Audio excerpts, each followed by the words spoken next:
হযরত ওমর রাতের বেলায় সবাই ঘুমাচ্ছেন, হযরত ওমরের ঘুম নাই। তিনি ঘুম থেকে জেগে রাত্রির বেলায় ঘুরে ঘুরে বেড়াচ্ছেন কে কি অবস্থায় আছে।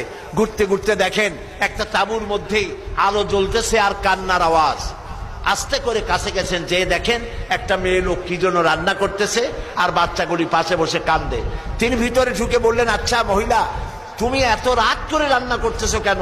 এই বাচ্চাগুলি ক্ষুধায় কাঁদতেছে, যদি তুমি সন্ধ্যা রাত্রে রাঁধতে তাহলে তার অসুবিধা হতো না। মেয়ে লোকটি বলছে, পথিক আমি তো তোমার চিনি না, তুমি তো আমার এইভাবে শাসন করতে পারো না। এই যে বাচ্চা ছেলেমেয়েগুলি আর আমরা মদিনার লোক না, পার্শ্ববর্তী দেশ থেকে আসছি মদিনা গভর্নমেন্টের কাছ থেকে সাহায্য নেওয়ার জন্য। ভিড়ের কারণে খলিবার কাছে যাইতে পারি নাই। আমার ছেলেগুলি 2-3 দিন না খাওয়া, আর এই যে হাড়ি ওর মধ্যে কোনো গোশত না, পানি আর পাথর দিয়ে নাড়াচাড়া করতেছি যাতে বাচ্চারা বোঝে যে গোশত রান্না করতেছি। বলেছি যে একটু অপেক্ষা করো, রান্না হইলে খাইতে পারবা। কিন্তু বাচ্চাগুলি এত ক্ষুধার্ত, কোন রকমেই তারা আমার কথা শুনতে চাচ্ছে না, কাঁদতেছে। হযরত ওমর বলেন, এটা শুনে আমার মনে হলো যে আমার পায়ের তলা থেকে মাটি খসে যাচ্ছে। হযরত ওমর বললেন, মা তুমি একটু অপেক্ষা করো, দেখি আমি তোমার কোনো উপকার করতে পারি কিনা। হযরত ওমর দৌড় দিলেন। ইতিহাস বলছি, গল্প না। হযরত ওমর বাড়িতে চলে গেলেন।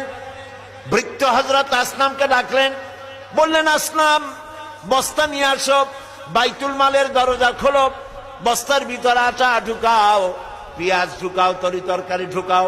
ঢুকাবার পরে বললেন, বস্তা বন্দি করে দাও। বস্তা বান্ধা হলো। হযরত ওমর বলেন, আসলাম রে, এবার এই বস্তাটা আমার মাথার উপরে উঠায়া দাও। হযরত আসলাম বলছেন, আমিরুল মুমিনিন, এই বস্তা বহন করার জন্য আমি খাদেম তো উপস্থিত আছি। হযরত ওমর বললেন, না, আজকের বোঝা আমার মাথায় উঠাও, কারণ কিয়ামতে তোমাকে আসামি বানানো হবে না। যে দৃশ্য আমি দেখে এসেছি কিয়ামতের দিন, এর জন্য আল্লাহ আমাকে আসামি বানাবেন। আমার বোঝা আমার মাথায় উঠাও। আটার বস্তা মাথায় নিয়ে হযরত ওমর দৌড়তে লাগলেন। অর্ধেকটা পৃথিবীর প্রেসিডেন্ট হযরত ওমর আটার বস্তা মাথায় নিয়ে দৌড়াচ্ছেন। তাঁবুর কাছে গিয়ে বস্তা ফালালেন। বস্তা খুলে আটা বের করে বললেন, মা রুটি বানাও। নিজে তরকারি কুটলেন, রান্না হয়ে গেল। তিনি বললেন, বাচ্চাদের আমি খাওয়াই, তুমি তোমার মতো খাও। 2 বাচ্চা 2 উরুতে নিয়ে হযরত ওমর বাচ্চাদেরকে রুটি খাওয়াচ্ছেন। মহিলাটি লক্ষ্য করে দেখলেন যে হযরত ওমর রাদিয়াল্লাহু তাআলা আনহু বাচ্চাদের খাওয়াচ্ছেন আর তার চোখ দিয়ে পানি পড়তেছে, দাড়ি ভিজে ভিজে পড়ছে। মহিলা বললেন, পথিক তুমি যে কে আমি তো তোমারে চিনি না, তবে আমার মনে হয় এই দেশের বাদশা ওমর না হইয়া তোমার মতো মানুষ যদি বাদশা হইতো তাহলে আমাদের কপাল বোধহয় আরো ভালো হইতো।